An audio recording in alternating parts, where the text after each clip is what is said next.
സമയക്കുറവും സാഹചര്യ പ്രശ്നങ്ങളും ഇനി ചികിത്സ തേടുന്നതിന് ഒരു തടസ്സമേയല്ല. ലാബ്സ് MHLന്റെ എല്ലാ സ്ഥാപനങ്ങളിലും ഓൺലൈൻ ഡോക്ടർ കൺസൾട്ടേഷൻ ലഭ്യമാണ്. SNDP യോഗം TKS-പുരം ശാഖയിൽ ഗുരുദേവ വിഗ്രഹ സമർപ്പണം നടന്നു. SNDP യോഗം TKS-പുരം ശാഖയിൽ വിവിധ ചടങ്ങുകളോടെ ഗുരുദേവ വിഗ്രഹ സമർപ്പണം നടന്നു. അമരിപ്പാടം ശ്രീനാരായണാശ്രമം മഠാധിപതി സ്വാമി ബ്രഹ്മസ്വരൂപാനന്ദയുടെ മുഖ്യ കാർമ്മികത്വത്തിലാണ് വിഗ്രഹ സമർപ്പണം നടന്നത്. ശാഖാ പ്രസിഡന്റ് സന്തോഷ് ശാന്തിയും വൈശാഖ് ശാന്തിയും സഹകാർമ്മികത്വം വഹിച്ചു. നൂറുകണക്കിന് ശ്രീനാരായണീയരുടെ ഗുരുദേവ കീർത്തന ആലാപനം ചടങ്ങിനെ ഭക്തി സാന്ദ്രമാക്കി. തുടർന്ന് സ്വാമി ബ്രഹ്മസ്വരൂപാനന്ദയുടെ അനുഗ്രഹ പ്രഭാഷണം നടന്നു. രാവിലെ ഗുരുപൂജ, സമൂഹാർച്ചന എന്നിവയും നടന്നു. ഇതോടനുബന്ധിച്ച് നടന്ന ഓണാഘോഷം SNDP union chairman PK Raveendran ഉദ്ഘാടനം ചെയ്തു. ശാഖാ പ്രസിഡന്റ് സന്തോഷ് ശാന്തി അധ്യക്ഷത വഹിച്ചു.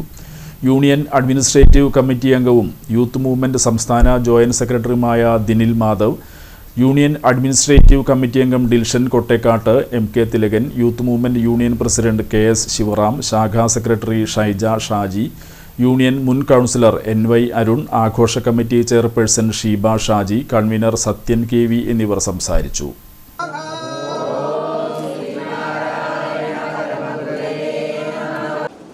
ഒരു വർഗത്തെയും മാറ്റി നിർത്താതെ തന്നെ ഗുരുദേവൻ ഒരു ജാതി, ഒരു മതം, ഒരു ദൈവം എന്ന ആ വാക്കുകൊണ്ട് ആ സത്യസ്വരൂപനായ ആ ശ്രീനാരായണ ഗുരുദേവൻ നമ്മളെ ധർമ്മം എന്താണെന്ന് പഠിപ്പിച്ചു. ധർമ്മം നമ്മൾ അങ്ങോട്ട് ചെയ്താൽ മാത്രമേ ധർമ്മവത്തായ കാര്യങ്ങൾ നമ്മൾക്ക് ഇങ്ങോട്ട് കിട്ടുകയുള്ളൂ. അങ്ങനെയുള്ളൊരു ഗുരുദേവനെ നമ്മൾക്ക് ഈ കേരളത്തിൽ ഇങ്ങനെ ഒരു ജന്മമെടുക്കാനും നമ്മൾക്ക് വേണ്ടത് പ്രവർത്തിക്കാനുള്ള കഴിവ്, ഊർജം ഉണ്ടാക്കി തരുവാനും ഉള്ള ഇത്രയും വലിയൊരു ഭഗവാൻ നമ്മളെ ഇടയിലേക്കും മനസ്സിലേക്കും കടന്നു വന്നത് തന്നെ നമ്മളിലേക്ക് ഒരു സുഹൃത്ത് ജന്മമായിട്ട്